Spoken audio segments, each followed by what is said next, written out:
Good very good evening to all of you. आप सभी का रामार्चन एकेडमी में स्वागत करता हूं। आप सबको नए वर्ष की शुभकामनाएं। आप सभी का साल बहुत मंगलफुल हो, सक्सेसफुल हो। आप सभी हेल्दी रहें। और इस नए वर्ष में मैं आपके लिए जितनी भी मदद कर सकता हूं आपके प्रिपरेशन में, मैं पूरा प्रयास करूंगा समय निकाल करके। मैं अपने काम से समय निकाल करके अपनी तरफ से जो कुछ मैंने सीखा इन सालों में वो आप तक पहुँचे, वो कुछ कंट्रीब्यूशन आपके किसी भी काम आए। That is very grateful for me कि मैंने आप इतने दिनों में जो कुछ सीखा उसमें आपकी कुछ मदद कर पाई। दोस्तों, आपके सामने दिख रहा होगा कि एक ministry of environment, forest and climate change ने एक पूरा ईयर, पूरे साल भर का 2024 का इन्होंने पीआईबी ने ये इसको पब्लिश किया है। इन्होंने इसमें बताया है कि साल भर इन्वायरमेंट से रिलेटेड क्या क्या इनिशिएटिव्स लिए गए हैं गवर्नमेंट की तरफ से, जो कि बहुत इंपॉर्टेंट है प्री में और मेंस में दोनों के लिए। तो ये एक तरह से आपको समझो कि ये जैसे होता है प्रीफेस होता है किसी बुक का, तो उसमें बता दिया जाता है कि पूरी बुक में है क्या। तो 2024 में जो कुछ भी हुआ है उससे रिलेटेड ये पूरा ministry of environment and forest and climate change ने पब्लिश किया है। इसमें आपको मैं इसको बहुत स्पीड में लेके चलूँगा और इसके जो सब टॉपिक आप बना सकते हो, मैं बीच बीच में बताता जाऊँगा कि इसको आप गूगल करके इस विषय में आप थोड़ा सा डीप अपनी तरफ से नोट्स बना लो, या फिर आपको जानकारी थोड़ी ज़्यादा इसमें होनी चाहिए वो मैं सिर्फ आपको बता दूँगा। और बाकी मैं इसको ये पीआईबी में वैसे अवेलेबल है, आप खुद चाहो पढ़ सकते हो। और मैंने इसमें इसलिए इसको उठाया क्योंकि इसकी इम्पोर्टेंस मैं आप तक पहुंचा सकूं कि ये कितना इम्पोर्टेंट है आपकी प्रिपरेशन के लिए। ये बेसिकली यूपीएससी के लिए और यूपीपीएससी या फिर जितने भी स्टेट पीसीएस एग्ज़ाम्स हैं उनके लिए ये बहुत इम्पोर्टेंट है। फिर से कह रहा हूँ, ये बहुत इंपॉर्टेंट है। क्यों? क्योंकि इन्वायरमेंट से रिलेटेड समझो कि ये 2024 के सारे इंपॉर्टेंट पॉइंट्स इन्होंने उठाए हुए हैं। स्टार्ट करते हैं, देखते हैं क्या क्या है। तो इन्होंने कहा, पहला पॉइंट है इनका कि India achieved milestone of planting 102 crore trees under एक पेड़ माँ के नाम। तो ये एक इन्होंने चलाया था, एक पेड़ माँ के नाम, जिसमें इनका प्लान था कि 140 करोड़ ट्रीज़ जो है ये प्लांट करेंगे 2025 मार्च 2025 तक। तो ये ऑलरेडी 102 प्लांट कर चुके हैं। ठीक है, तो आप ऐसे याद रख सकते हैं, तो बहुत अच्छा है कि इसको आप यूज़ कर सकते हैं। एक इको मार्क रूल नोटिफाई किया गया है 2024। नेशनल क्लीन एयर प्रोग्राम ने हिट की माइलस्टोन क्या, 40% पीएम रिडक्शन हुआ है 23 सिटीज़ में, और इतना कुछ फंड एलोकेट किया गया है पॉल्यूशन कंट्रोल के लिए। प्राण पोर्टल लॉन्च किया गया है, प्राण पोर्टल। तो अगर आप देखो, ये प्री का मिल गया आपको कि real time air quality monitoring के लिए कौन सा पोर्टल लॉन्च किया गया है, तो प्राण पोर्टल लॉन्च किया गया है real time air quality monitoring के लिए। थोड़े और एक दो हो सकते हैं आपको मिल जाए, तो विज़न में हो सकता है दिया हो, या फिर वाजिरा में। ऐसे इनकी जितनी भी मैगज़ीन, हर कोचिंग वाले अपनी मैगज़ीन निकालते हैं, किसी में भी अगर आपको ये मिल जाए तो थोड़ा इसको डीप में पढ़ना। या फिर जो मंथली मैगज़ीन्स वो उसकी भी आती है। तो ये हो गया।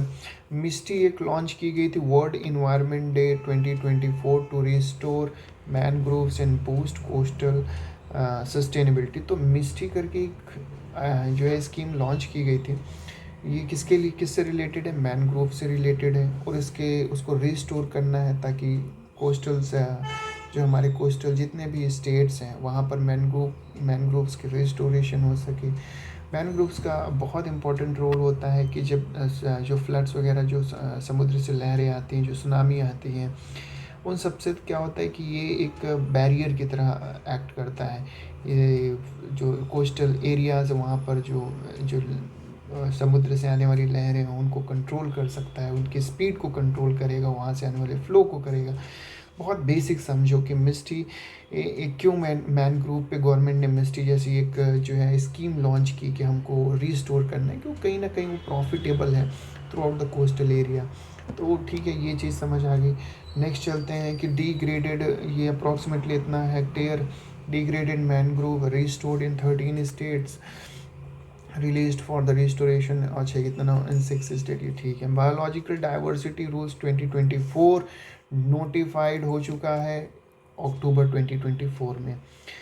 125 projects sanctioned in 2024-2025 under Nagar One Yojana with 106 crore release to 9 state. Second installment इतना इतना इतना.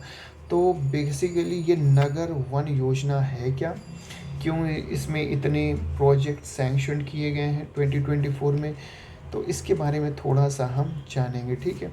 Tiger reserves in India 57 start 19 से थे, सॉरी 1973 प्रोजेक्ट टाइगर आया था, तो वहाँ पर 9 थे, आज 57 पहुँच गए हैं, तो बहुत ही अच्छा है. और दो नए जो हुए हैं, एक गुरु घासीदास तामो पिंगला टाइगर रिजर्व है, ये कहाँ पर है, और ये रातापानी टाइगर रिजर्व कहाँ पर है, ये इम्पोर्टेंट है. बेसिकली ये आपका झारखंड में है, और ये जहाँ तक एमपी में है, आगे देख लेंगे कहाँ पर है, इसमें दिया होगा. ठीक है. तो एमपी में ही है, आप देख लेना. वैसे मैं 100% श्योर हूँ कि एमपी में ही और ये झारखंड में ही. नेक्स्ट चलते हैं. 13 beaches across 6 state and 3 union territory certified with blue flag certification. तो blue flag certification 13 beaches across 6 state and 3 union territories certified. तो 13 बीचेस सर्टिफाइड हो चुकी हैं ब्लू फ्लैग सर्टिफिकेशन में, 6 स्टेट्स एंड 3 यूनियन टेरिटरीज को include करने में, तब जा कर के 13 बीचेस हुई हैं. ठीक है. वो 6 स्टेट कौन से हैं, वो 3 यूनियन टेरिटरीज कौन सी हैं, जहाँ पर टोटल 13 बीचेस नोटिफाइड किए जा चुके हैं. कहाँ, टिल 2024-2025 तक. UNEA adopted resolution on sustainable lifestyle based on the percept mission life. Mission life थोड़ा इम्पॉर्टेंट होता है, ये आपको अगर मेंस की बात करूँ तो इसको मेंशन करना अटमोस्ट इम्पॉर्टेंट है. बहुत इम्पॉर्टेंट मिशन है ये, क्योंकि बेसिकली आप समझो ये लाइफ स्टाइल से रिलेटेड है. किसी भी चीज़ को अगर हम किसी मतलब वॉलेंटरली अगर उसको एक्सेप्ट करवा दें तो कितनी अच्छी बात हो सकती है. तो मिशन लाइफ उसी पर्पज़ के लिए बना है कि ये एग्जीक्यूटिव बॉडी इसको नहीं इम्प्लीमेंट कराएगी, ये व्यक्ति खुद से करे. और अगर कोई चीज़ व्यक्ति खुद से करने लगता है, दैट इज़ समथिंग. एजुकेशन भी इसीलिए तो दी जा रही है.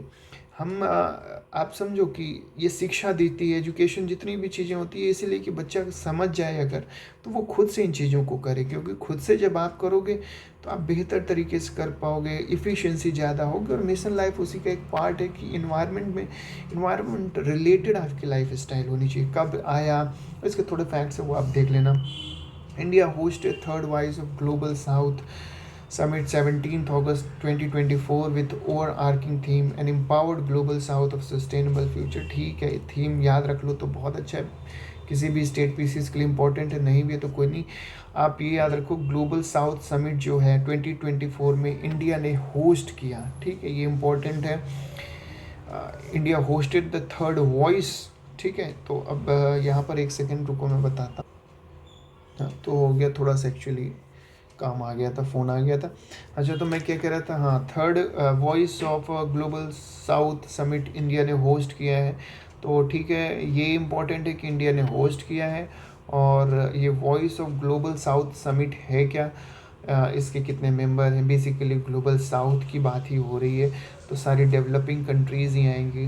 ग्लोबल साउथ एक ऐसा टर्म है जो बहुत यूज़ में रहा है. मुझे तो उम्मीद है यूपीएससी मेंस ऐसा क्वेश्चन घुमा के ज़रूर बनाएगा ग्लोबल साउथ से, जिसमें आप यूज़ कर सको. तो अगर इसको थोड़ा डिटेल में पढ़ लोगे तो बहुत ही हेल्पफुल होगा इसकी स्कीम. नेक्स्ट देखते हैं कि India conducted first ever Ganges river dolphin tagging. तो टैग किया जा रहा है रिवर डॉल्फिन, जो गैंजेस रिवर डॉल्फिन्स हैं उनको टैग किया जा रहा है. ये पहली बार हो रहा है इंडिया में, उससे पहले हम टैगिंग नहीं करते थे. तो बस ऊपर ऊपर था कि भाई कितनी है कितनी नहीं है. अभी टैगिंग कर देंगे तो थोड़ा पता रहेगा कि किसकी हेल्थ कैसी है इस समय, वो कहाँ पर है. और ये बहुत ही हेल्पफुल होगा उनके रिस्टोरेशन के लिए. बेसिकली ये रिस्टोरेशन प्रोग्राम है कि जो गैंजेस रिवर डॉल्फिन है वो हमारे गंगा जी में सरवाइव कर सकें, वो रह सकें. और अगर वो नहीं सरवाइव करें तो क्या कारण है, उन चीज़ों को ठीक किया जाए. तो ये अच्छा है, एक अच्छा इनिशिएटिव है. It's good initiative.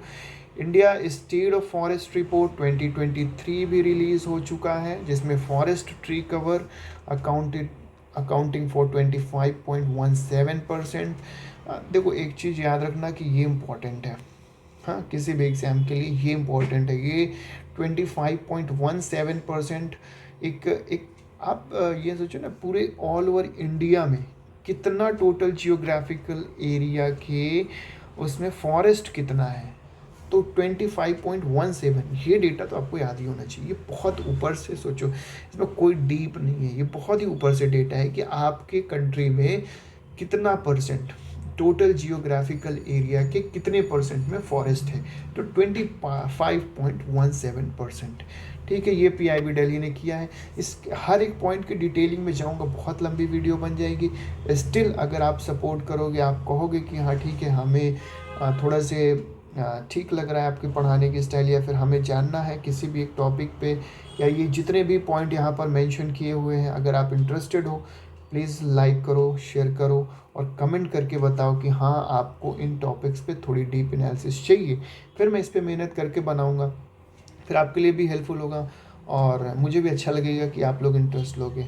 आज के लिए thank you so much, and once again a very happy new year to all of you. Okay, bye bye.